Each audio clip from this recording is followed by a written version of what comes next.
భార్య: ఏమండి, మీరు మందు, సిగరెట్ తాగుతున్నప్పుడు పగలబడి నవ్వుతారు ఎందుకు?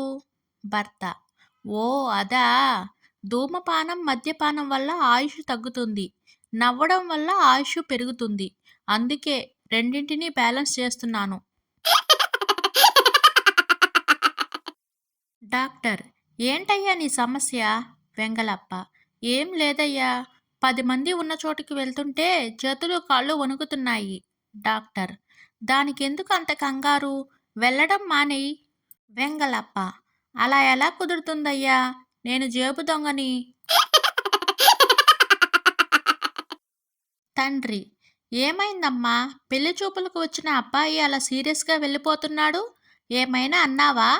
కూతురు: నేనేమి అనలేదు నాన్న.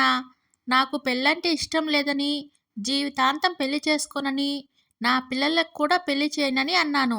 అంతే. ఆ మాట పూర్తవకుండానే ఆ అబ్బాయి 2 చేతులు జోబులో పెట్టుకుని ఏదో ఆలోచిస్తూ వెళ్ళిపోయాడు. భర్త: రేపు ఉదయమే ఆఫీస్లో మీటింగ్ ఉంది. ఎర్లీగా లేపమంటే ఎందుకు లేపలేదు? భార్య: మీరే కదండి, నేను లేస్తే మనిషిని కాదు అంటుంటారు. మీలో ఉన్న పశువుని నిద్ర లేపడం ఎందుకని నేనే లేపలేదండి. చింటూ: బామ్మ, నేను ఇవాళ పరుగు పందెంలో పాల్గొనబోతున్నాను. గెలవాలని దీవించు. బామ్మ: తొందరపడకుండా వెనక ముందు చూసుకుని నెమ్మదిగా పరిగెత్తు నాయనా.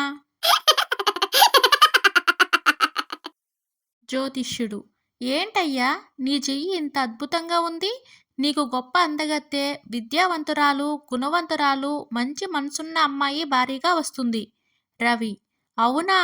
ఇంతకీ ఆమె రావడానికి ఇప్పుడున్న నా భార్య ఒప్పుకుంటుందో లేదో చూసి చెప్పండి స్వామి.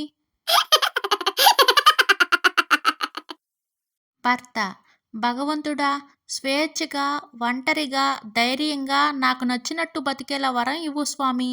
భార్య: భగవంతుడా, నాకన్ని కోరికలేమీ లేవు కానీ ఆ వరాలు ఇచ్చే వరం ఇవ్వు.